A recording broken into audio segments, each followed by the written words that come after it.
The master's household in Rome kept a slave named Epictetus, and the master, Epaphroditus, freedman of Nero, and a man who had risen high enough to grow cruel with the ease of it, one day took hold of the young man's leg and began to twist. The slave did not cry out, did not beg, did not alter his expression, but said only calmly, as though observing the weather, that if the master continued, he would break it.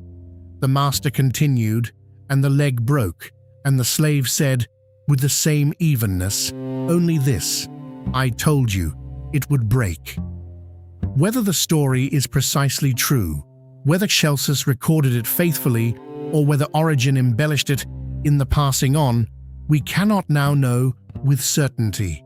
What we know is that Epictetus walked with a limp for the remainder of his long life, and that those who came to sit at his feet in Nicopolis, decades later, when he was old and famous, and the Emperor Hadrian himself is said to have sought him out, would have seen that leg.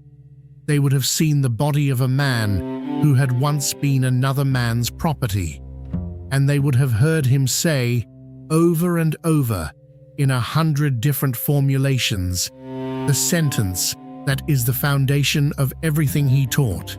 Some things are up to us, and some things are not. This is the principle we take up today, not as motto, not as slogan, but as it functioned in the life of a man who had been broken and who insisted all the same that something in him had not been. The Greek word is prohairesis. It is one of the most difficult words in the Stoic vocabulary to render into English, and Epictetus uses it more than any philosopher before or since. The old translators gave it as moral purpose, or will, or faculty of choice, and none of these renderings quite carries it. Prohairesis is the part of you that assents. It is the part that judges, that says yes or no to the impressions that arrive at the door of the mind. It is not your body. It is not your reputation. It is not your property, your children, your city, your health. It is the naked capacity to consent or to refuse. Epictetus opens the Enchiridion, the little handbook compiled by his student Arrian, with a sentence that has echoed for 19 centuries. In the old translation of George Long, which we shall use throughout, it reads, "Of things some are in our power and others are not. In our power are opinion, movement toward a thing, desire, aversion, and in a word, whatever are our own acts. Not in our power are the body, property, reputation, offices, and in a word, whatever are not our own acts. Consider what he has done. He has taken the entire visible world, the world of goods and honors and bodies and lives, and he has placed it outside the circle of what belongs to you. Inside the circle, he has placed only 4 things: opinion, impulse, desire, aversion. That is all. Your leg, he says, is not yours. Your leg belongs to fortune, or to your master, or to the accident of the road you walk down tomorrow. What is yours is only whether, when the leg breaks, you assent to the impression that says, this is a catastrophe. The principle, stated in its severest form, is this: coercion can reach the body, but coercion cannot reach the prohairesis unless the prohairesis itself consents to be reached. The tyrant can chain you. The tyrant can kill you. The tyrant cannot compel you to judge that being chained is an evil or that being killed is a harm. That judgment remains always your own. We must be careful here. This is not a claim that pain does not hurt. Epictetus never says this. He limped. He knew. This is not a claim that the body is unimportant. Epictetus tended to his body, ate simply, slept on a pallet, kept himself alive to the age of 80 or thereabouts. It is rather a claim about location. Where does the human being properly reside? In the flesh that can be twisted, or in the assent that can, or can refuse to, call the twisting terrible? The Stoic answer is unambiguous. You reside in the assent. Everything else is what you happen to have on loan. Let us reflect for a moment on how strange this claim would have sounded, and how strange it should still sound. The listener who receives this teaching lightly has not yet received it. It is meant to unsettle. It is meant to sever, at least in thought, the identification between the self and the body, which is, for most of us, the closest and most instinctive identification we possess. Epictetus is not offering consolation in the ordinary sense. He is offering relocation. He is asking you to move house from a dwelling that any storm may take to a dwelling that no storm can reach, because it is not made of the sort of thing that storms are made of. And he is asking this because he had done it, not as thought experiment, not as classroom exercise. He had done it in the house of Epaphroditus, under the hands of Epaphroditus, and he had walked away, still himself, into the rest of his life. Consider now the man. He was born, so far as we can tell, around the year 55 of the Common Era, in Hierapolis, in Phrygia, a city in the interior of what is now Western Turkey. His name, Epictetus, is not a name at all in the ordinary sense. It is Greek for acquired or purchased. It is what one calls a slave, when one has not troubled to give him a proper name. We do not know the name his mother gave him. We know only the name the market gave him. He was brought to Rome at some point in his boyhood or youth, and sold or given into the household of Epaphroditus. This Epaphroditus was himself a former slave, one of the freedmen who had grown wealthy and influential in the court of Nero, serving as the emperor's secretary for petitions. He was, in the year 68, present when Nero fled Rome, and, when the soldiers came for him, is said to have helped his emperor to the sword. This was the man who owned Epictetus. This was the household in which the young philosopher grew up. We should picture the arrangement: Rome under Nero, and then under the swift succession of emperors that followed, and then under Vespasian and Titus and Domitian, was a city of stone and marble and open sewers, of enormous wealth held in the hands of very few, of slaves who outnumbered free citizens in many households, of a court in which words could kill and silence could also kill, and no man knew from one day to the next whether he had chosen rightly. Into this world, the boy Epictetus was inserted at the lowest rung, without name, without family, with a body that belonged to another. And yet, his master, for reasons we do not entirely understand, permitted him to study philosophy. He was sent to the lectures of Musonius Rufus, the great Stoic teacher of the age, a man whom Epictetus would ever afterward refer to simply as the philosopher, as though there were no other. Musonius was himself no stranger to hardship. He had been exiled twice, once by Nero, to the barren island of Gyara, and he taught, in the manner of his school, that philosophy is not talk but practice, that the test of a doctrine is what happens when the doctrine meets the world. Under Musonius, the young slave learned the distinction we have been discussing. He learned, we are told, to examine every impression as it arrived, to ask of it, "Are you concerned with what is up to me or with what is not?" He learned that a slave who has mastered his own assent is freer than a senator who has not. He learned it, and then he was tested in it, in the house of his master, in the incident of the leg. At some point, after the death of Nero, and perhaps after the death of Epaphroditus, Epictetus was manumitted. He became a freedman. He began in Rome to teach philosophy in his own right. And then in the year 93 or thereabouts, the Emperor Domitian, in one of the recurring fits of imperial suspicion that afflicted the Flavian dynasty, expelled all philosophers from Rome and from Italy. Epictetus, along with many others, left. He crossed the Adriatic and settled in Nicopolis, a city on the western coast of Greece, founded by Augustus to commemorate his victory at Actium. There, in Nicopolis, Epictetus opened a school. He lived, we are told, in a small house with almost no possessions. Lucian records that he had an earthenware lamp, and when it was stolen, he replaced it with one of clay, remarking that he would not again be robbed of what was not worth stealing. He never married in the ordinary way, though he took in, late in life, a child who would otherwise have been exposed, and raised the child with the help of a woman brought into the household for that purpose. He walked with a limp.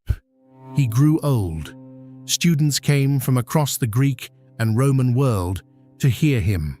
Among them was a young man named Arrian of Nicomedia, who would later become a Roman senator and general and historian, and who took down in his own hand the discourses of his teacher so that we might have them. Epictetus himself wrote nothing. Everything we have of him passes through Arrian. This too is worth pausing on. The man who taught that the Prohairesis alone is yours did not attempt to preserve even his own words. He spoke, he lived, he limped, he died. What Arrian caught, he caught. The rest fell as leaves fall. Now let us consider how the principle actually functioned in his life and in the lives of those he taught.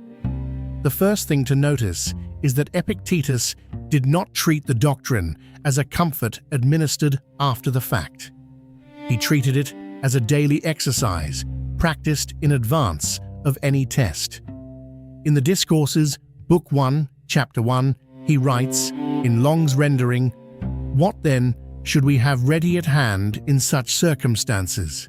What else than to know what is mine and what is not mine, what I can do and what I cannot?" The knowing is the practice. It is not a truth you learn once. It is a distinction you make again and again, every time an impression arrives. An impression arrives, you are cold. This is a fact about the body, which is not yours. The impression that follows, that says, being cold is unbearable, that says, something must be done immediately, that says, I am wronged. This impression is at the door of the Prohairesis, and the Prohairesis must decide whether to open the door or to keep it shut. This is what Epictetus taught his students to do, all day, every day, on cold mornings and warm ones, at meals and in illness, and in the presence of powerful men. He describes, in a passage from the Discourses, an interview with a Roman official. The official comes to him with some complaint, some grievance, some threat. Epictetus writes, again in Long, "What can he do to me? He can put me in chains." What, in chains? My leg he will chain, but my will not even Zeus himself can conquer. My leg he will chain. The specificity is not accidental. He is speaking of his own leg, the leg that was broken. He is saying, "You have already done to me the worst that this arrangement permits. You have chained the part of me that could be chained. The other part you did not touch. You could not." There is a related passage, one of the most severe in all of ancient philosophy, in which Epictetus imagines a tyrant threatening a philosopher with death. The tyrant says, I will chain you." The philosopher answers, "What are you saying, man? Me? You will chain my leg, but my prohairesis not even Zeus can overcome. I will imprison you. Again, my poor body. I will behead you. When did I ever tell you that my neck alone could not be cut?" The composure here is almost frightening. It is not bravado. Bravado is loud. This is quiet. This is the settled understanding of a man who has already, in his own experience, seen the line between what could be taken from him and what could not, and who is simply reporting where the line runs. We must ask honestly whether this is possible, whether flesh and bone can hold this attitude when the pain begins. Epictetus would say, "Not without practice." He is emphatic on this point. In the Discourses, he compares the philosopher to the athlete. The athlete does not step into the arena without training. The philosopher does not step into misfortune without training. Every small inconvenience, every mild irritation, every disappointment of appetite or expectation is a rehearsal. The rehearsals are not glamorous. They are the small refusals. Refusing to be angry when the bathwater is cold. Refusing to be flattered when praise arrives. Refusing to be crushed when praise is withheld. Refusing to identify with the body when the body reports its little sufferings. By the time the tyrant appears, if he ever appears, the philosopher has practiced 10,000 times the motion he must now make. He has not been surprised into it. He has been preparing for it in obscurity for years. There is a further point, and it is one that Epictetus makes with a persistence that can strike the modern ear as almost cruel. The principle is not only that you are not your body. The principle is also that you are not your relations. Your child is not yours in the way you imagine. Your wife is not yours. Your friend is not yours. Your city is not yours. These are all, in the Stoic accounting, external. They can be taken, and when they are taken, the prohairesis must not follow them out the door. He writes in the Enchiridion, "If you kiss your child or your wife, say to yourself that you are kissing a human being. For then, if either of them dies, you will not be disturbed." This sentence has offended many readers, ancient and modern. It seems to counsel a coldness, a withholding of love. But this is to misread it. Epictetus is not saying, "Do not love." He is saying, when you love, remember what love is loving. You are loving a mortal. You are loving a being who was never guaranteed to you. Love arrives on loan, like everything else. To pretend otherwise is to prepare for a grief that will find you defenseless. Marcus Aurelius, who read Epictetus and quoted him, would take up this same theme. But it was Epictetus who stated it first and starkest, and it was Epictetus who had earned the right to state it, because he had known, from boyhood, that nothing external was owed to him. Let us return to the leg. It is the emblem of the whole teaching, and we should not leave it too quickly. The leg broke because the master twisted it. The master twisted it because the master could. Epictetus did not resist the twisting because he could not physically resist it, and because resistance would only have prolonged the affair and made his own suffering the greater. What Epictetus did was refuse, in the interior chamber where refusal is possible, to grant the master authority over anything but the leg. This is the whole doctrine in a single gesture. The master owned the leg. The master did not own the man. The leg was on loan to the man, and the master, being the temporary custodian of the whole slave, could dispose of the leg as he wished.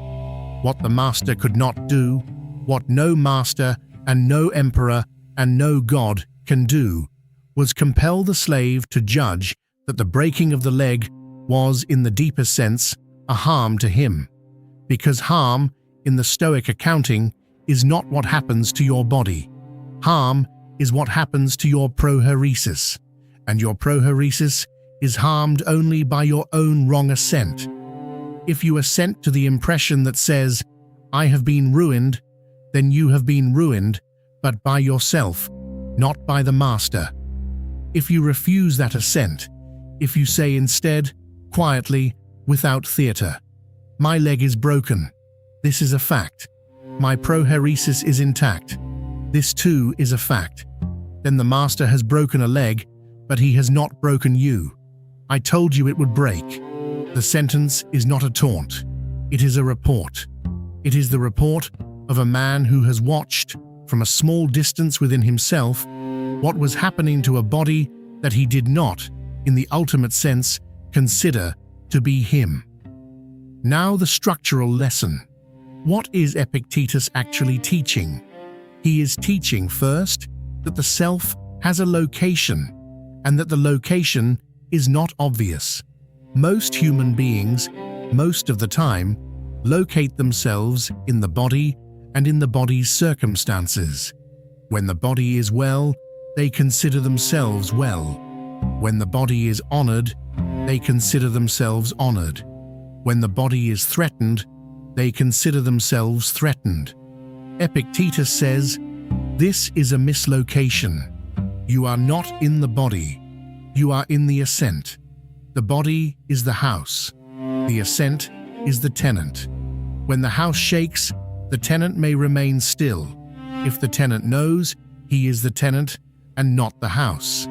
He is teaching, second, that the boundary between what is up to you and what is not up to you must be drawn early and drawn clearly and drawn every day. He does not permit the boundary to blur. The blurring is the whole problem. When we treat externals as if they were ours, we suffer for them as if they were ours. When we treat them as loaned, we hold them lightly, and when they are recalled, we return them without protest because they were never ours to keep. He is teaching, third, that freedom is not a political condition. This is the doctrine that must have been most piercing when spoken by a former slave. Freedom, for Epictetus, is not the absence of chains on the leg. Freedom is the presence of a prohairesis that does not require the leg to be unchained in order to be at peace. The slave with the right prohairesis is free. The emperor with the wrong prohairesis is a slave to his fears, to his appetites, to his need for the approval of the crowd. Epictetus is emphatic that many of the outwardly powerful men of his time were by this measure the most enslaved men in the empire. They were owned by their officers. They could not lay them down. Their assent had been long since given up. He is teaching, fourth, that this doctrine is not learned by hearing it. It is learned by practicing it under progressively harder conditions over the whole of a life. He compares his school to a gymnasium. Students do not come to be entertained. They come to be worked. He is severe with those who wish only to admire the doctrines without practicing them. "You have come to me," he says in one passage, "as if you had come to consult an oracle. But an oracle is not what I am. Go and try what I have said in the small things and come back when you have tried it." And he is teaching, fifth, and this is perhaps the most important, that the doctrine is not consolation, but reorientation. It does not make the leg stop hurting. It does not restore the leg. It does not undo the master's cruelty. What it does is shift the axis on which your life turns, from the axis of what happens to you, which is uncontrollable, to the axis of what you assent to, which is yours entirely. On the new axis, A broken leg is not a broken life. On the old axis, any breaking of anything is the breaking of everything. This is what the man in Nicopolis, old and lame and famous, had to give. He gave it in short discourses to young men who had traveled a long way to hear him. He gave it plainly, without ornament. He gave it because he had used it, and it had held. We come then to the closing, and I want to leave you with a question, not an answer, because Epictetus himself would have preferred it so. You have a leg, or you have something like a leg, some part of your life that could be twisted, a body that will fail, a reputation that could be taken, a person you love who will one day be gone from you, a position, an income, a plan, a hope, something. There is always something. It is the human condition to have a leg that could be broken. The question is not whether the twisting will come. Epictetus assumes it will. So does every honest observer of the world. The question is, what in you will be present at the moment the twisting begins? Will there be a self that has practiced in the small refusals of every ordinary day the distinction between the leg and the one who observes the leg? Or will there be only the leg, and the self that has forgotten it was ever more than the leg, and the pain that has therefore become the whole of you? I do not ask you to answer this now. I ask you to carry it. Notice this week when an impression arrives at the door of your ascent. Notice the small ones, the trivial ones, the moment of irritation at the delayed train, the flush of pleasure at the offhand compliment. Notice how quickly you have opened the door and let the impression in, and how completely you have identified with it, as though the train and the compliment were parts of you, rather than events that happened to a body that you happen, for a little while, to inhabit. And then, having noticed, do nothing dramatic. Do not resolve to become a stoic.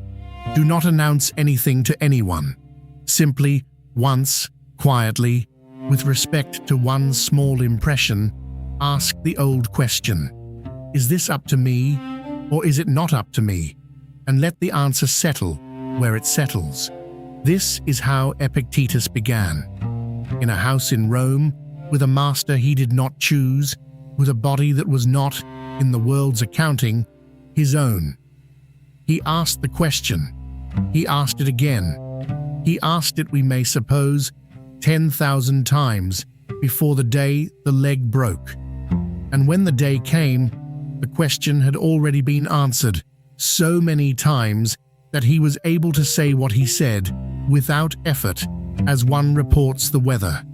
I told you it would break. Go well.